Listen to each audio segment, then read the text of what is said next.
Hello friends and welcome back to our channel. Friends, आपने जय शेट्टी का नाम तो सुना ही होगा। जी हाँ, जय शेट्टी वो इंसान है जिन्होंने बुक लिखी है थिंक लाइक अ मंक। तो क्या वो सिर्फ एक बुक के राइटर हैं? क्या सिर्फ यही उनकी पहचान है? बिल्कुल भी नहीं। वो सिर्फ एक राइटर ही नहीं बल्कि इससे बहुत कुछ ज्यादा है। जय Shetty is a story teller, he is a podcaster, he is a former monk also. So friends, आपने जय शेट्टी की बुक के बारे में बहुत सुना होगा, यूट्यूब पे उनकी बहुत सारी मोटिवेशनल वीडियोस देखी होंगी। मैं भी इसी बुक की एक समरी बनाने की कोशिश कर रही हूँ, थिंक लाइक अ मंक। लेकिन मैं चाहती हूँ कि इसकी समरी शेयर करने से पहले मैं आपके साथ जय शेट्टी की मंक बनने की जर्नी शेयर करूँ। तो आज मैं इस बुक को लिखने का सफर शेयर करने वाली हूँ, सो प्लीज स्टे ट्यून। बहुत लोग जय शेट्टी के बारे में बहुत कुछ जानते हैं। उनकी मंक बनने की कहानी और फिर मंक से लेमन बनने की कहानी बहुत इंटरेस्टिंग है। मुझे तो इस बुक ने बहुत ज़्यादा इंस्पायर किया है और ऐसी बहुत सी जगहों पर बहुत सी बातों को पढ़ने से जो आनंद मिलता है वो इस बुक को पढ़ने के बाद ही फील होगा। सो चलिए स्टार्ट करते हैं मंक की जर्नी। ऑथर जय शेट्टी का कहना है कि purpose of writing this book is to connect people with our ancient techniques of monk. इस बुक को लिखने के पीछे उनका ये गोल है कि उन्होंने मंक बनकर जो कुछ भी सीखा है, देखा है, जो फील किया है, उसे वो दुनिया के सामने लेके आए, दुनिया में स्प्रेड करें। क्योंकि जय शेट्टी को लगता है कि उनकी एजुकेशन एज अ मंक आज के दौर के लिए बहुत रेलिवेंस रखती है। तो शुरू करते हैं शुरुआत से, मतलब जय शेट्टी के बचपन से।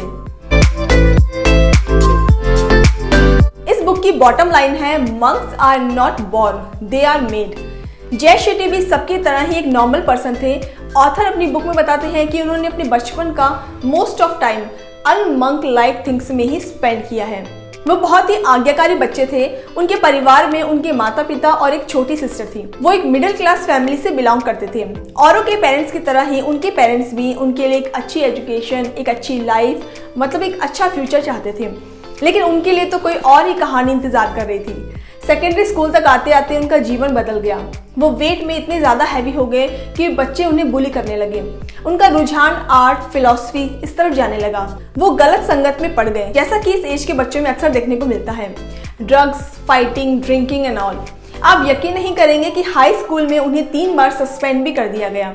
उस टाइम तक जय शेट्टी का जीवन कोई लक्ष्य नहीं पा सका था। लाइफ जहां ले जा रही थी बस वो वहीं चले जा रहे थे, जब तक कि गुरु गौरंगा दास से उनकी मुलाकात नहीं हुई। उनसे मिलने के बाद तो ही was able to explore new ideas, new model of living. Gauranga Das से उनकी मुलाकात भी अपने आप में बहुत दिलचस्प रही। जब जय शेट्टी 18 वर्ष के थे तो उनके एक फ्रेंड के इंसिस्ट करने पर वो एक टॉक शो में गए और उस टॉक शो का गेस्ट था एक मंक। जय शेट्टी ने सोचा कि अगर किसी टॉक शो में जाना ही है तो किसी पर्सनैलिटी को सुनना होगा, तो किसी कंपनी के ओनर को या किसी सेलिब्रिटी को या किसी सक्सेसफुल पर्सन को सुनना चाहिए। किसी मंक को सुनने के लिए जाना ये बहुत बोरिंग काम है। लेकिन उनके फ्रेंड ने बहुत जिद की और वो दोनों उस टॉक शो में गए। और जब एक बार शेट्टी ने उस मंक को सुनना शुरू किया तो बस सुनते ही रह गए। ऑथर ने बहुत ही बारीकी के साथ उस मंक को कुछ इस तरह से डिस्क्राइब किया। स्टेज पर 30 के लगभग लोग बैठे थे। उनका सर शेव्ड था और भगवा वस्त्र धारण किए हुए थे। उनका व्यक्तित्व बहुत चमत्कारिक था। उन्होंने सेल्फलेस सैक्रिफाइस पर बोलना शुरू किया और उनका कहा गया एक एक वाक्य जैसे उनके पूरे शरीर में बिजली कौंध रहा था। ऑथर ने बताया कि उनकी इस बात से सबसे ज्यादा वो प्रभावित हुए कि गौरंगा दास एक IIT स्टूडेंट रह चुके थे, जिन्होंने ये सब छोड़ दिया और एक मंक बन गए। सब चीजों से दूर हो गए जिसका पीछा वो और उनके फ्रेंड्स कर रहे थे। इस बात से ऑथर बहुत फैसिनेट हो गए कि सभी लोग कुछ नहीं से शुरू करते हैं और बहुत कुछ पा लेते हैं, लेकिन मैंने अपनी लाइफ में ऐसा पहला इंसान देखा है जिसके पास सब कुछ होते हुए भी वो कुछ नहीं की ओर जा रहा है। उसने वो सब कुछ त्याग दिया जो कि दुनिया से उन्होंने सुना था कि उनके पास तो होना ही चाहिए। सब कुछ खोने के नाम पर दुखी होने की जगह वो मुस्कुरा रहे थे, जॉयफुल थे और सबसे इम्पोर्टेंट है एट पीस थे। जय शेट्टी का कहना है कि 18 साल की उम्र में वो बहुत से लोगों से मिल चुके थे, लेकिन उनके जैसा इंसान उन्होंने अपनी जिंदगी में नहीं देखा था जो कि एक रियली में हैप्पी थे।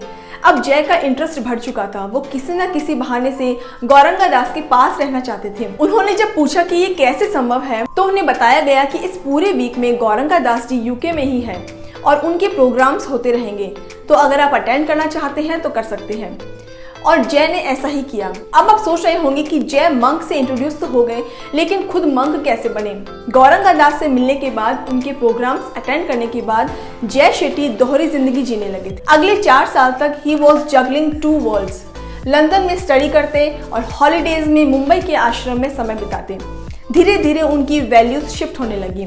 उन्हें मंक का साथ अच्छा लगने लगा, उनकी कंपनी उन्हें रास आने लगी, कॉर्पोरेट वर्ल्ड उन्हें मीनिंगलेस लगने लगा। इस तरह से उन्होंने अपनी एजुकेशन, अपनी ग्रेजुएट कंप्लीट की और अपने पेरेंट्स के सामने ये प्रस्ताव रखा, he wants to become a monk. उनके पेरेंट्स बहुत शॉक्ड हुए।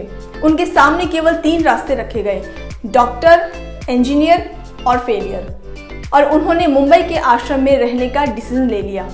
3 साल तक वहां रहकर उन्होंने मंक बनने की ट्रेनिंग ली। He was taught the most important lesson to focus on the root of things. हमें अगर कुछ भी सीखना है, प्रॉब्लम का सलूशन निकालना है, तो हमें क्या करना चाहिए? हम किसी एक्सपर्ट के पास जाते हैं, उसकी सलाह लेते हैं। अगर हम कुछ इनोवेटिव करना चाहते हैं तो हम एलन मस्क को स्टडी करना चाहेंगे। इसी तरह से अगर हम अपने माइंड को ट्रेन करना चाहते हैं तो मंक के पास जाना होगा। 3 साल तक मंक की शिक्षा लेने के बाद जय के गुरु गौरंगा दास ने उन्हें सलाह दी कि वो ये आश्रम छोड़कर दोबारा से उसी संसार में शामिल हो जाए और जो कुछ भी उन्होंने एज अ मंक सीखा है वो दुनिया को बताए। उनके ये 3 साल उनकी लाइफ के बेहतरीन 3 साल थे। मंक बनना बहुत मुश्किल है, लेकिन उसे छोड़ना और भी मुश्किल है। लेकिन इस सिस्टम को बाहरी दुनिया पर अप्लाई करना तो सबसे ज़्यादा मुश्किल है। In today's life, still he considers himself a monk, but actually वो अपने आप को एक फॉर्मल मंक बताते हैं। आज वो मैरिड हैं और बहुत खुशहाल जिंदगी जी रहे हैं,